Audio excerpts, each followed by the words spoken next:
On va développer en Côte d'Ivoire ce formidable projet dans un pays qui a subi des troubles importants il y a quelques années encore et qui en porte encore les traces.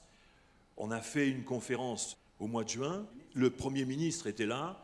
Le ministre de l'économie nous avait invités à un déjeuner. Après, le ministre de la Justice à un petit déjeuner. On avait l'impression d'être des présidents. Yannick, tu es délégué de la CPMN en Côte d'Ivoire. Tu es notaire.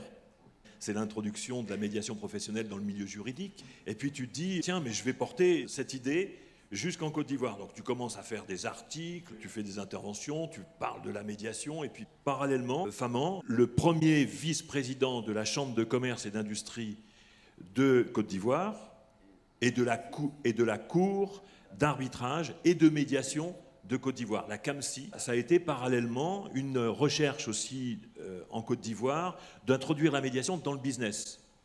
Et c'est comme ça qu'on s'est retrouvés, parce que ces conflits-là se répercutent dans la vie sociale. Merci Jean-Louis. Rien ne se fait au hasard.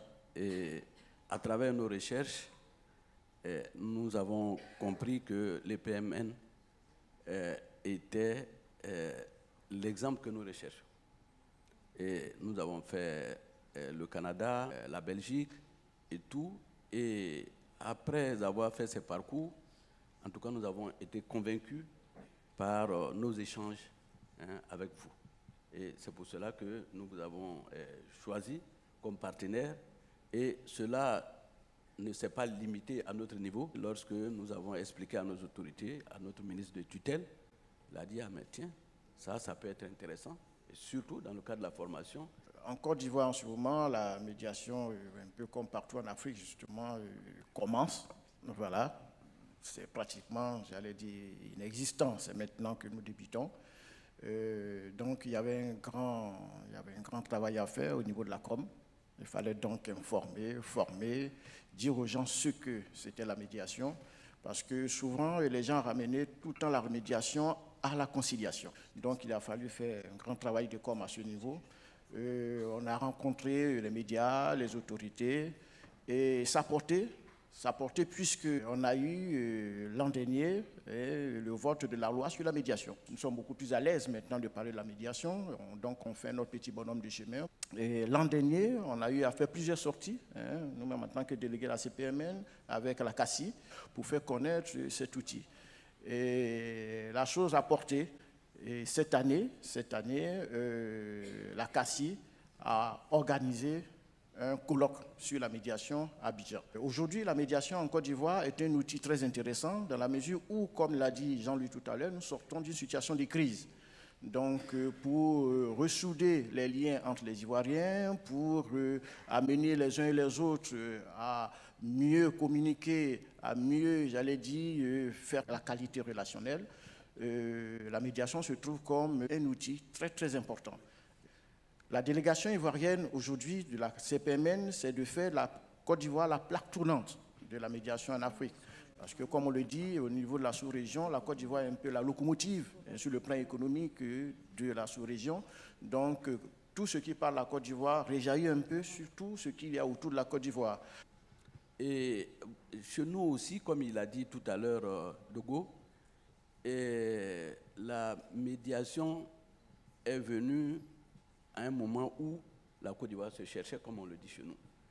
Parce qu'à la sortie d'une crise comme ce qu'on a vécu, 10 ans j'allais dire de guerre, il fallait en tout cas trouver des outils, des moyens pour intégrer la médiation, aider les Ivoiriens. Je vais vous parler de 2 exemples. Nous venons de prendre une loi à l'Assemblée nationale pour mettre en place la chambre des chefs et des rois, des chefs traditionnels et des rois. Mais leur activité va se baser sur la médiation. Et celui qui est intervenu, c'est le secrétaire général des rois et chefs traditionnels. Pour eux, aujourd'hui, c'est une priorité. Parce que pour pouvoir mieux faire leur travail, ils considèrent que c'est un travail qu'on leur confie. Comme un intervenant le disait tout à l'heure, chez nous, c'est un peu naturel, mais seulement le sens de la médiation n'est n'était pas bien compris parce qu'on confondait arbitrage et médiation. Il y a aussi un milieu chez nous, le milieu des transporteurs, où c'est des conflits permanents.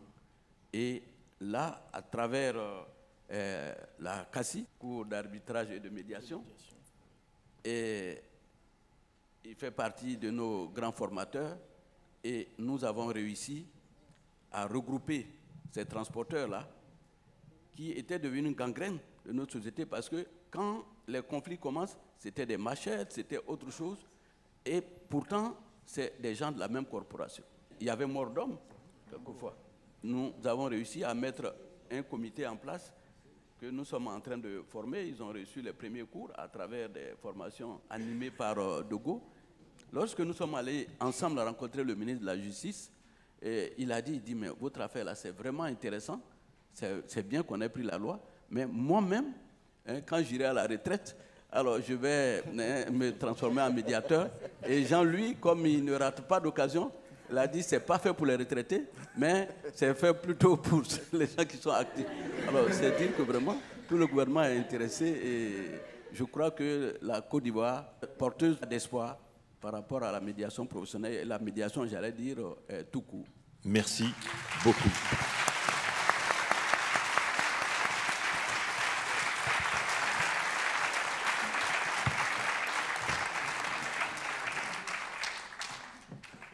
Cher René Fama, tout le plaisir me revient en tant que délégué de la CPM en Côte d'Ivoire de vous remettre ce trophée. Vous dit aussi bonne continuation dans ce que la CACI a fait et dit aussi tout mon plaisir, toutes mes salutations au grand frère Tal.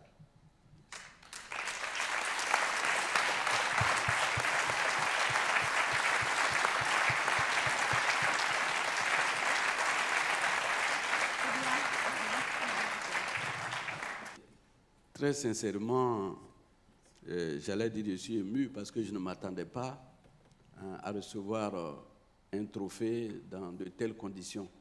Merci à Jean-Louis et à tous ses collaborateurs et ses collègues qui nous ont permis, à travers le représentant Dogo, nous ont permis en tout cas d'intégrer la médiation dans notre formation, dans nos activités.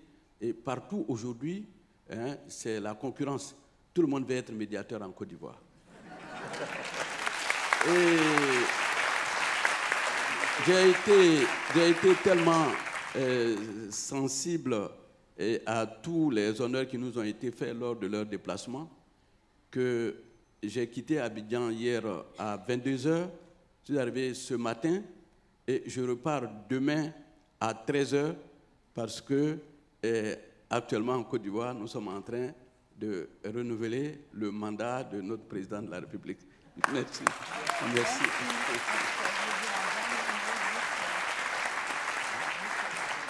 Je suis très émue aussi parce que la Côte d'Ivoire est mon pays d'origine. J'y ai très peu vécu. Et donc, je suis ravie de pouvoir apporter mon expertise pour le modèle nouveau qui va se dessiner, en tout cas en Côte d'Ivoire. Je crois qu'il y a beaucoup à faire. Puis on est là pour ça, en tout cas, pour faire avancer ce modèle. J'y tiens particulièrement parce que je tiens à ce que les choses avancent aussi en Afrique. Et nous devons d'avoir une certaine posture qui nous permettra de nous développer aussi dans les meilleures conditions. C'est un échange. Mais la France et la Côte d'Ivoire, en tout cas, sont liées depuis de très longues années. Et je crois qu'il y aura quelque chose de très productif.